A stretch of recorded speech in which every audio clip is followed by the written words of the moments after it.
as well. And so you're seeing, that continual downturn. But honestly, if you're willing to put a little bit of grit in here, how bad is it? Right. But here's what I can tell you is the relationships and the way you built relationships in 2018, 2020, 22, 23 even need to be different than what you're building in 24. And you only got about 5 months left. Here's what I love about August. August is go month. That's what I call it. Because statistically speaking, Americans love to go on vacation in August. So everyone else is taking a back seat right now. They're relaxing. They're on the beach. They're saying hi to their moms and dads and doing what they do. You know what? Now we go. Because everyone else is friggin' sitting there, right? So we've got literally, I think, one of the best industry experts on when it comes to carrier relationships, when it comes to just the market. Man, this cat knows everything. In my mind, I love the way Ed Burns brings the house. Ed, welcome to the show, brother.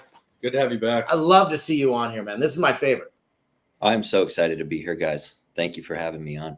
Ed, how has your summer been? Obviously, you got some new people in the house, so you're adjusting to that. But how's your summer been work-wise, man? Like, what have you seen for trends from carriers, and what have been some of the fun things that you've talked with shippers specifically on? Because you're so close to shippers. What have they seen in this? Give us top 5 shipper trends, top 5 carrier trends. What are you seeing, man? That's a lot. I can't remember that much. I'll ask you to get a different way here in a while.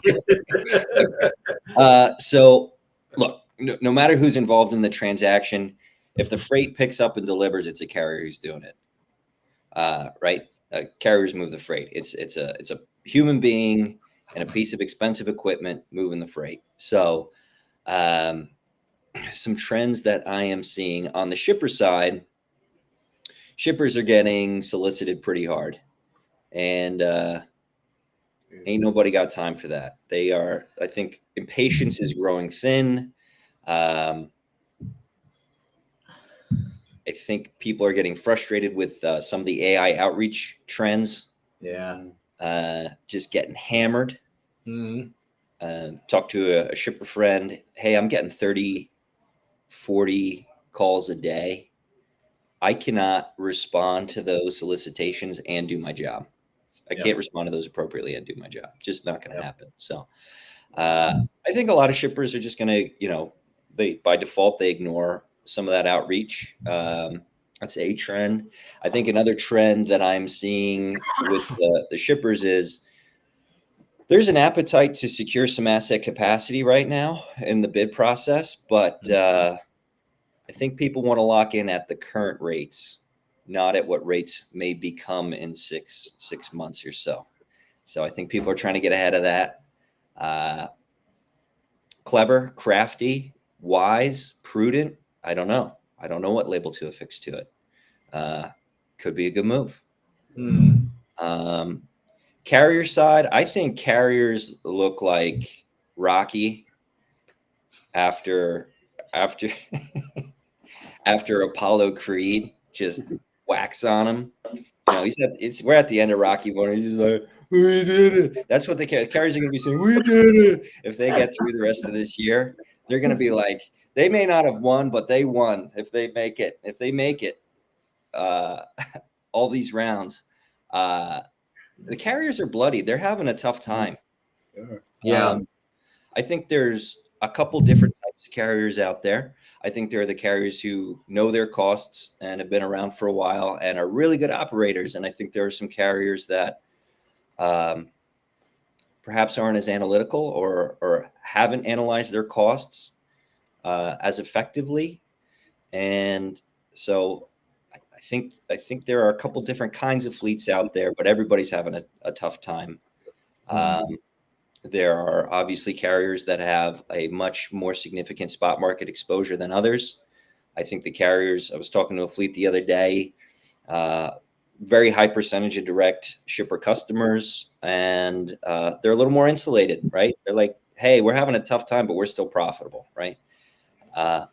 Which I think is pretty good. I think carriers, you can say, look, we're running profitably. It's not much, but we're making a point or two. That's a win right now. Another thing that I think is dumb that's a trend that I've seen, is this over focus. An anti-trend, a trend I'm not seeing, is nobody's talking about shipper of choice anymore. But haven't heard that one in a while. But what's interesting, I think, is when people talk about market rates, right? Well, the market rate is X. It's like, okay, well, I don't know if we can have market rates that are sub operating cost, but we do. That's just crazy to me. I wake up in the middle of the night in a cold sweat trying to figure that one out. Like, can that? I mean, sure. Can that happen for a month or two? Absolutely. Sure. Yeah. Okay. But for like 2 years of that going on, that's crazy. So I'm puzzling over why more people aren't going out of business, because you can only run at a loss for so much. And I think some of that is that banks aren't calling loans in and are continuing to extend lines of credit because they don't want to clean up that mess. I don't know. What do you guys see? Well, I mean, you touched base on the shippers and, being solicited. Obviously, Jared's made cold calls, and we actually made cold calls with another broker yesterday, seeing the same thing. The one thing I always, Jared and I always kind of preach is just trying to be different. I don't know, that freight broker anxiety or the carrier anxiety, it's such a real thing. It's like you kind of have to just believe in your confidence and what you know about the industry. But yeah, you got to be different. That's what I've been seeing. Yeah, I think on the sales side, Ed, we're really seeing that people need to take this week, next month to reinvent a way to sound when they call shippers. They've got to provide value immediately, because all this automated email functionality, all this automated, all these calls, everyone's got a truck in their area, bullshit.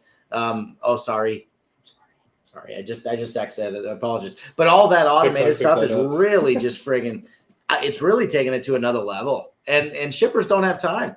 They've got to focus on, and in my mind too, I mean, shippers need to focus on, they got 3 things to do, and you kind of hit it on the head. They got to find some better capacity or more capacity when it comes to asset-based companies. You know what I mean? And the problem is, Ed, is that 99% of all these calls that they're receiving are from brokers. They're not from carriers. Carriers aren't just pounding the phones like double brokers. You know what I mean? You know what I mean? Yes. And so same with LinkedIn and social media activity, right? Yeah.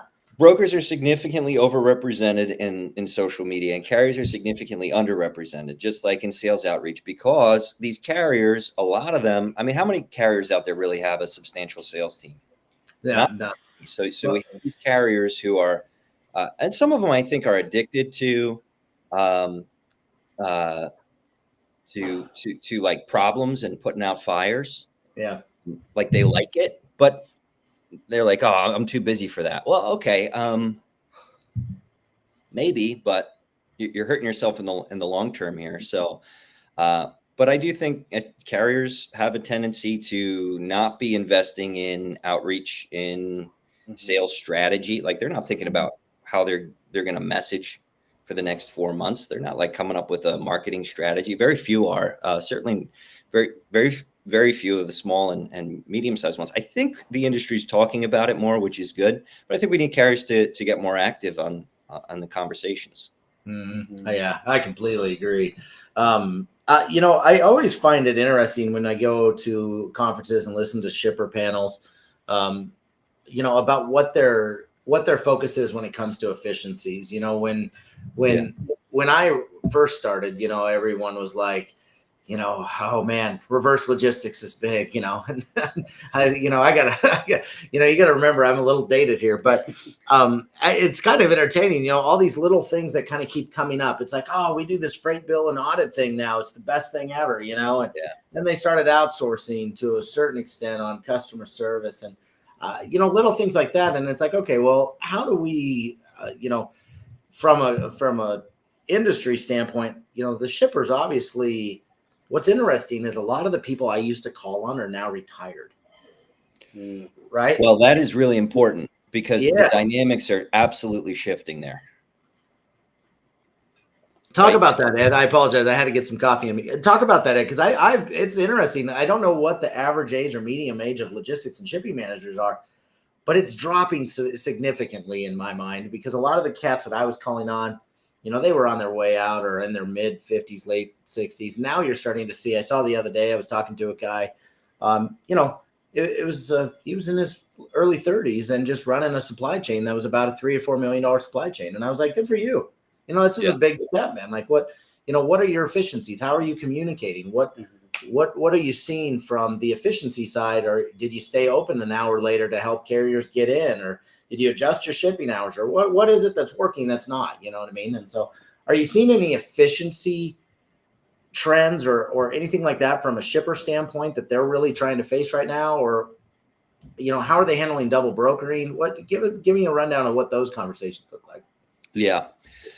Look, we don't deal with double brokering like a lot of other people do. We're kind of insulated from that a little bit, right? Because we're really playing in the contract space. The same carriers moving the same load for extended periods of time. So it's not like we don't have the fraud issues. I think from a narrative standpoint, it's really important just to say, like, there are really good carriers out there and there are really good shippers out there. And there are people who are relationship focused and who honor their commitments to one another. They're out there.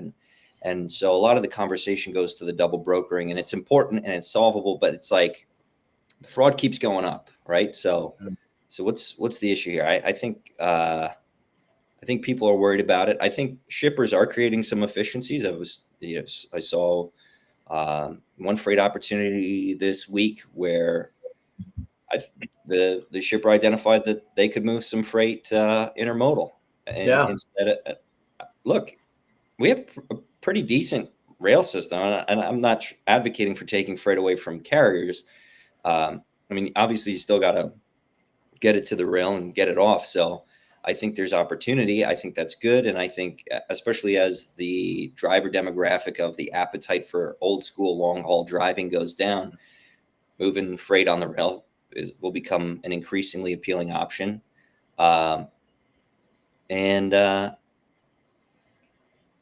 don't know. That's one efficiency. I think, look, here's a crazy thing. Like, if you just let drivers go use the bathroom at your facility as a shipper, like, carriers actually appreciate that a lot. Like, that goes a long way. Yeah. It's like some of the simple stuff. Payment terms. A lot of companies are pushing out payment terms. I think that puts a lot of pressure on carriers. This is a super capital intensive business. If you make them have to go factor, next time they price your freight, it's going to be higher to account for that. I don't think people recognize that as much as they should. Like that adds a burden of cost to the carriers that they can't keep up with. 30-day payment terms are fine. 90, 120-day payment terms, that's really painful for a company that's a few $1 million, and they might be doing business with a couple $1 billion industry, behemoth. And it makes sense for the accountants to say, like, we're going to keep these payment terms stretched out. But I hope that transportation managers and people in procurement positions recognize that and advocate for fair payment terms to the carriers. And I'm seeing the opposite trend. Yeah. I think what ends up happening here, and this is just my opinion, but a lot of carriers, you said this earlier in the show, is they, how much do they really know what their costs are? But those guys that actually know what their costs are need to market better to those shipping managers so they know what their frigging costs are on a daily basis. Yeah. It costs $1,000 to fill up the damn fuel. You know what I mean? It helps to. I know Samantha Jones said this too, right? Yeah. Like, you have to understand your why behind the rate. Yes. Yeah. I think that's huge. Like, I'm glad she came and said that, because I opened up my eyes a little bit. But it's like, you got to give a good value point of why you're doing it this way and that way. And I think it helps build the trust too. Absolutely. And not just knowing your costs, but being able to talk about your costs with those shipping managers, at least hopefully, we'll take that in. Because I know a lot of these larger shippers, Ed, especially in the contract space, they don't mind doing, hey, we're going to come in and just friggin' go to 45, 60 days, 90 days. And that's rough for carriers. I mean, that's, it takes it to a different level. Yeah, absolutely. Like, look, this is what I've seen work effectively. Here's the rate increases we're asking for per lane that we're servicing. right? And on some we're going to stay the same, and on others it's going up $125. Hmm. Why? Because tolls went up $125. I'm not trying. I'm right. And if you can break that out, hey, my insurance is going. I think carriers need to tell their shippers, like, I just did my insurance renewal and it went up X%. I just bought new tires and it was X% more. Yeah. I'm just letting you know. So you keep, because I'm sure all your other providers are dealing with the same issues. Carriers absolutely need to know it first and then articulate it. Yeah. And look, you can, like Canva, there's like all these free tools. You can have somebody who's kind of artsy in your company put this together in a graphic with your logo on it that just explains your cost of doing business to your customers, and it's at least a starting point for the conversation. I think sometimes where carriers fall short is they're like, well, the shipper doesn't understand me, or, well, okay, like, what did you do to help them to understand you? Right. Because if the answer is nothing, that makes sense. Yeah. Yeah, absolutely. You know, with all the noise that's out there, Ed, and you deal with so many different shipping managers, how difficult is it for a shipping manager to actually find a good vendor, a good carrier, or the right carrier for that lane, or the right carrier for that mode? How difficult is it?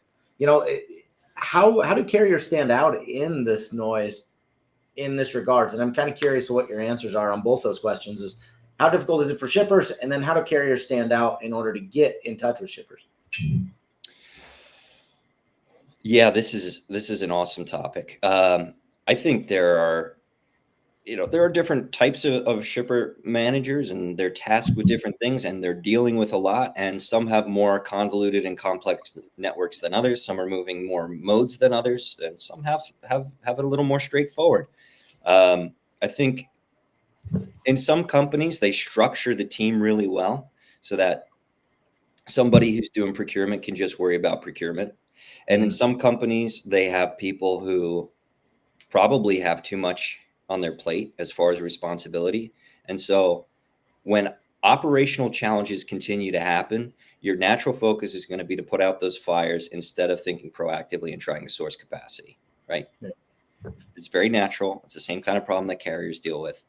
I think people, and I think there's like an old school type of shipper manager, like grizzled, probably has like a big fat dip in his lip, right? White hair, just like old school.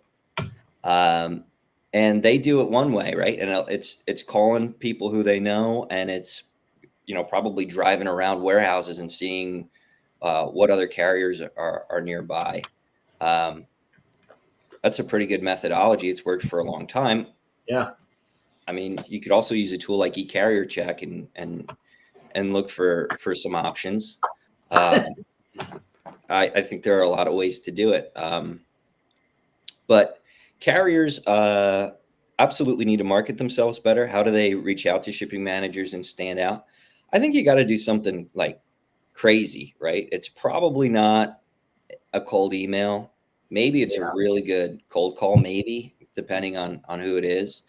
I think you send a handwritten note. I'm a pretty big fan of that. It at least gets noticed and received. Yeah. I've gotten from a couple nice carriers, not knowing what we do. We've gotten like some really nice letters from carriers explaining their service offerings and where they operate. I think if a carrier doesn't have a really clean and straightforward service map, both printed and on their website, like, you're making it hard. Mm-hmm. It's not that complicated. And yet I don't think 90% of carrier websites that I look at have a clear service map. Yeah. Right? Like, there are little tiny things you can do to just, like, you got to run through what pain points are they going through? What do they need from me to see if I'm a fit? And am I okay with the answer being no? Right? Because if this doesn't fit in my network and my service offerings, granted, it's a tough market, but you can't say yes to things that don't fit. And the carriers that are successful right now have the discipline to say no. And have a clear vision of who they are. Yeah. Boy, howdy, you kind of hit it on the head. On eCarrier Check, we have the ability to see, Are they regional? Do they just run the Mid-Atlantic? Do they run just at the SEC conference? What do they do? You know what I mean? Like we know where they're running. Are they nationwide? Do they mind running to California? Right? There's all these little things. And boy, if they were just clear with their social sites, because those younger freight managers, logistics managers, those guys, they're going to go check out your Facebook page. They are going to go check out your website. You know what I mean? And I think it's really important that you make sure that you're really clear or articulating marketing wise, hey, we really just run the East Coast. We love to go up and down from Florida to Boston. This is what we do. You know what I mean? And I think it's really important that carriers do that to stand out. Well, and I think a lot of it too, Ed, too, when we talk to carriers or even brokers for that matter, it's just coming up with what to say. Mm-hmm. And I think, sometimes it's, this is why you do what you do on LinkedIn, and, social platforms just help spur ideas. Right. Yeah. So, and I think that's most of what people are going through right now. It's like, well, how do I relay that message? What do I say? And, that anxiety it's true. It's a real thing. Real. It sucks, but it's like, that's why I keep saying is like, believe in your knowledge in this industry and believe in your company and put yourself out there. Yeah. Sometimes it's stuff. And we do everything and go everywhere is not a good answer. Yeah. Have 6,000 or more trucks. Yeah. I saw this was kind of comical, Ed, but I there's a trucking company that we work with down in North Carolina. Okay. And cool dude. He's got 12 drivers.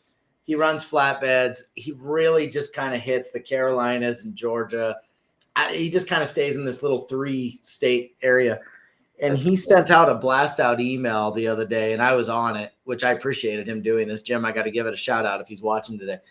And his subject line said, "I really do have trucks in your area." And it was a picture of his terminal. And that's all it said. It had his phone number, his cell phone. It said his cell phone number on there. And he blasted it out to like 100 shippers. And I'm like, oh, dear God, Jim, what are you doing? And I'm like, honestly, at least he's having some entertainment with it. But really cool, dude. It said his address, his cell phone over the top of a picture of his terminal. That's awesome. I was like, good for you, and he said he got 7 or 8 responses and has a couple meetings out of it. So it worked. You got to be different right now. That's all I got to say. Yeah. That's fine. Oh my gosh. And obviously, shippers are looking for direct relationships with carriers right now because market should turn at some point. You and I have been through multiple turns. We've seen the ups and the downs, and we've seen the ramp up and we've seen the ramp down, and both are very entertaining. What should brokers be doing right now? Obviously your model is to work with shippers and connect them with carriers, but brokers obviously should be really focusing on what does that slide up or down look like when it comes to carriers? How do they differentiate themselves when building relationships with carriers? Yeah, I'm looking at this from the outside a little bit with our agency model. It's a sales agency model, not a brokerage agency model. Right. So right. So the carriers are our clients. The brokers who I have good relationships with and do it well provide very high levels of service.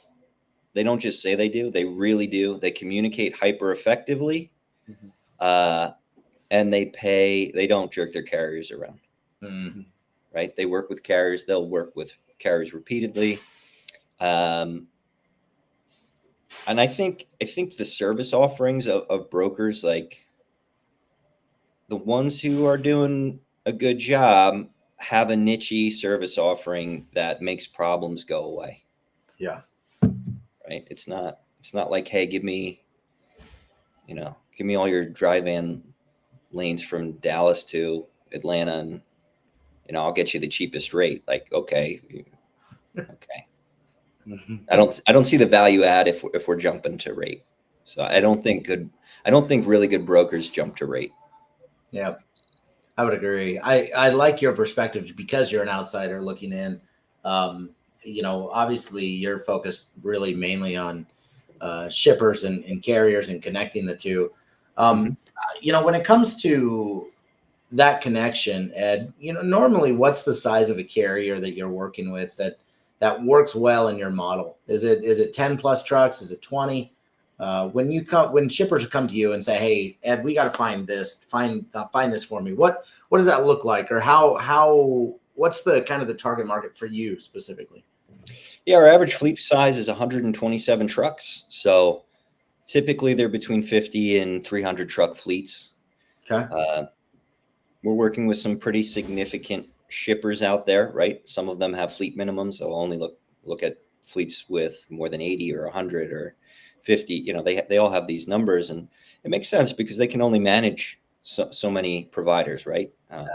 There's a ton of capacity out there with the 1 to 10 truck fleets, and man, I am really excited when the day comes that there's like a good way to silo, like to break down some of those silos and aggregate some of that capacity, because I think that will be a dynamic evolution in transportation once the cowboys are all brought together.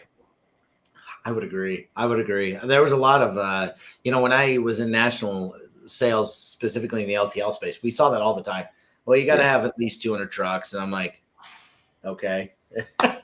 Like, it doesn't do me any good.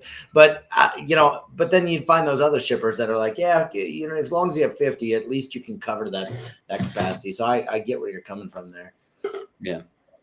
I like it. Ed, obviously 4 months left in this year. What are some targets that you're looking for, or what are things that you're expecting to see? Obviously we've got, there's always weirdness when it comes to presidential elections. It doesn't matter if it was 20 years ago or this year. This year always seems heightened. But what's the next 4 months look like for you, Ed? And as far as transportation, do you see that this will be a wash of a year? Do you see that, are you expecting anything that'll rate changes, continued downfall of carriers? What do you think you'll see? Man, I wish I had a crystal ball. I don't have one. I think there's a lot of variables that could make predictions very wrong. I think opportunity exists.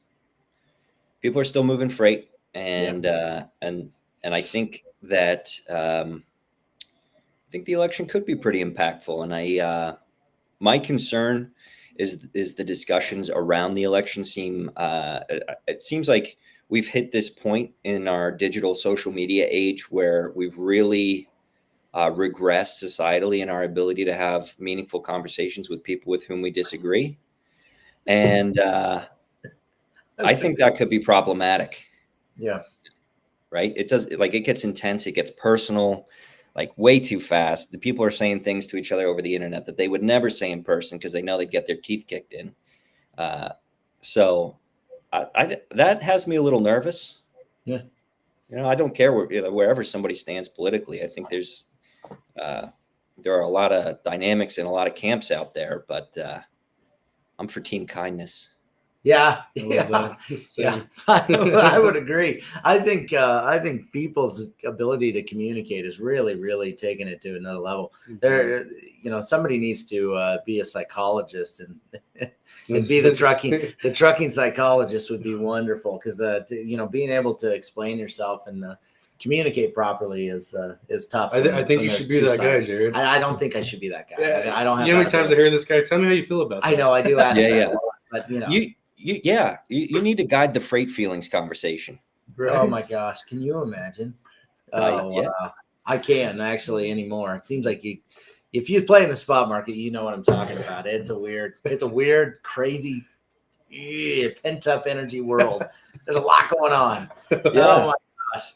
Ed, you always bring a lot of just incredible insight. I love talking to you, Ed. Any final thoughts? Any closing thoughts on today's convo? Oh, I always enjoy talking with both of you. I think opportunity is still out there. There is always hope. I think there are a lot of carriers who are getting really frustrated and tired and weary and worn out. There will be more bankruptcies. There will be more closures. Just to touch on that a little bit, Chapter 11 versus Chapter 7. If you can get ahead of it, there are companies out there willing to buy other carriers right now. It may not be what you would have sold for 2 years ago, but they can at least maintain your reputation, maintain your customer base, maintain your employees, continue to take care of people. And I think there's a nobility there for calling it quits if you're in that position, as opposed to waiting until you have to go out of business and things get repoed. And now, you have to go to settlement court and you can't, and you're leaving drivers stranded. I think that's absolutely embarrassing. And I think our industry should expect better from one another. And, if it gets to that, if it gets to that point, and I think there are good shippers, there are good carriers, there are a lot of good people in this industry, and we need to remember that and honor our relationships and do what we say we will. And if we do that, the roller coaster gets a little less crazy, and I think the freight world's a better place.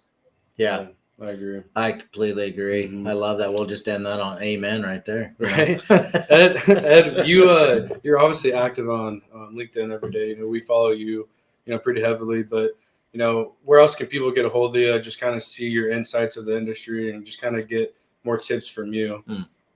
LinkedIn is the spot. LinkedIn's the spot. Okay. Or edburns.org. Edburns.org. I love it. Do you have edburns.org? Is that true? And I even bought edburns.com not that long ago, but we don't have that one live yet.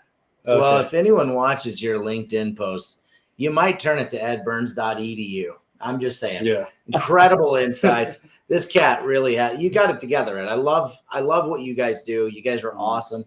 You really are that true catalyst between shippers and carriers. So nice job on you, because I think it's really important that somebody's in that space. So Ed, thanks for being on, man. Thanks for the show. And we'll enjoy your weekend, everyone.